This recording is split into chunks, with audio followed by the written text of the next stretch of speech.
বন্ধুরা, আশা করি তোমরা সবাই ভালো আছো। তোমার চ্যানেলে তোমাদের সবাইকে স্বাগতম। তো আমাদের ফোর্থ সেমিস্টার পরীক্ষা রয়েছে কিছুদিন পরেই। তো এর আগে তোমাদের জন্য আমি দুটো প্রোজ থেকেই সাজেশন তুলে ধরেছিলাম, যেখানে আমরা কিন্তু 2 মার্কের কোশ্চেন, 6 মার্কের কোশ্চেন আলোচনা করেছিলাম প্রোজ থেকে।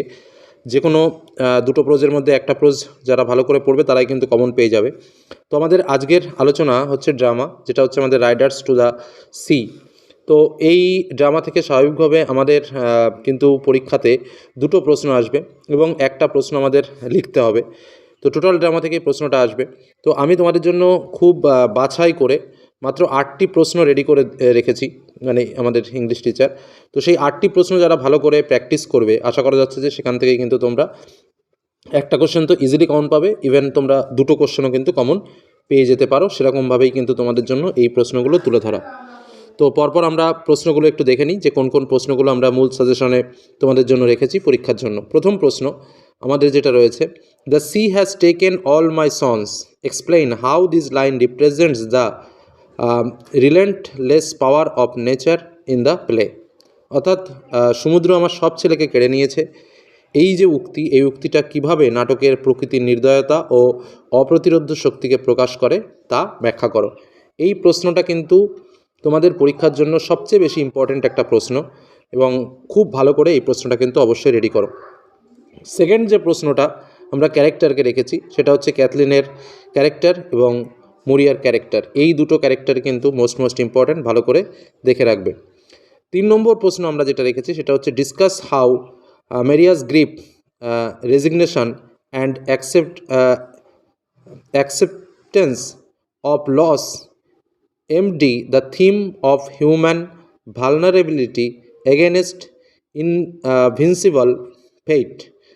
অর্থাৎ যে মেরিয়ার শোক, আত্মসমর্পণ এবং ক্ষতিকে মেনে নেওয়ার মনোভাব কিভাবে নিয়তির বিরুদ্ধে মানুষের অসহায়তাকে তুলে ধরে সেটা আলোচনা করো। এটা কিন্তু একটা টিপিক্যাল কোশ্চেন এবং মোস্ট ইম্পর্ট্যান্ট একটা প্রশ্ন।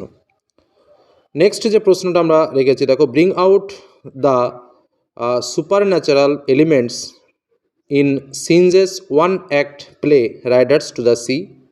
অর্থাৎ যেটা হচ্ছে একাঙ্ক নাটক রাইডার্স টু দ্য সি মধ্যে যে অতিপ্রাকৃত যে উপাদানগুলো রয়েছে সেই উপাদানগুলো সম্পর্কে আলোচনা করো। এবং প্রায় একই রকমভাবে আরও একটা প্রশ্ন, এটা হচ্ছে bring out the role of destiny or fate in the play Riders to the Sea. অর্থাৎ নাটকটিতে নিয়তি বা ভাগ্যের একটা গুরুত্বপূর্ণ ভূমিকা রয়েছে, সেই ভূমিকাটা কি সেটি আলোচনা করো। নেক্সট 5 দাগের যে প্রশ্নটা, সেটা হচ্ছে Bartley will have a fine coffin, who says this line here and what is the speaker finally realisation. অর্থাৎ যেটা মূল কথা এখানে বলতে, Bartley will have a fine coffin out of the white boards and the grave surely, what more can we want than that? No man at all can be living forever, and we must be satisfied. Who says this line? Where and what is the speaker's final realization? মানে বাটলির জন্য যে সাদা কাঠের ভালো coffin হবে, এই যে কথাগুলো, এই কথাগুলো কে বলেছে, কোথায় বলেছে এবং তার চূড়ান্ত উপলব্ধি কী, এ বিষয়ে এই প্রশ্নটা কিন্তু most important. Next question number 6, but they have gone now, the lot of them. Who says this line to whom and when? What does this line shows about the speaker's suffering? অর্থাৎ কিন্তু তারা সবাই এখন চলে গেছে, এই উক্তি কে কাকে কখন বলেছে, এটি বক্তার যন্ত্রণার কোন দিকটিকে প্রকাশ করে। পরবর্তী প্রশ্ন চলে আসি, they all are gone now and there is not anything more the sea can do to me. Who says this line to whom and when? What do the lines reflect about the speaker's feeling. অর্থাৎ তারা সবাই এখন চলে গেছে, সমুদ্র আমার আর কিছু করার নেই, এই কথাগুলো কে কাকে বলেছিল, কখন বলেছিল, বক্তার এই মানসিক অবস্থাকে কীভাবে প্রতিফলিত করে। বিশেষ করে এই যে লাইনগুলো তোমাদের সামনে তুলে ধরেছি না, এই লাইনগুলো কিন্তু মোস্ট ইম্পর্ট্যান্ট, এখান থেকে কিন্তু বিভিন্ন অ্যাঙ্গেলে প্রশ্ন আসতে পারে।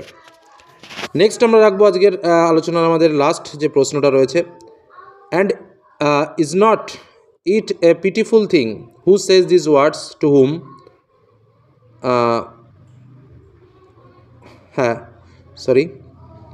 মনে হচ্ছে and is not a pitiful thing when there is nothing left of a man who was a great rower and fisher, but a bit of an old shirt and a plain stocking. Who says this word, to whom, and when?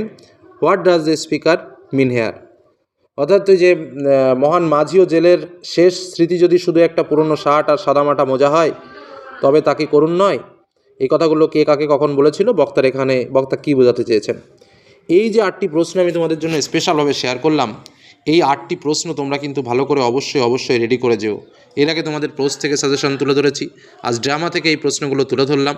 এই প্রশ্নগুলো ভালো করে complete করতে পারলে, প্রোজের চালাকিটাও আমি তোমাদের দিয়েছি, দুটো প্রোজের মধ্যে যে কোনো একটা প্রোজ ভালো করে পড়ো।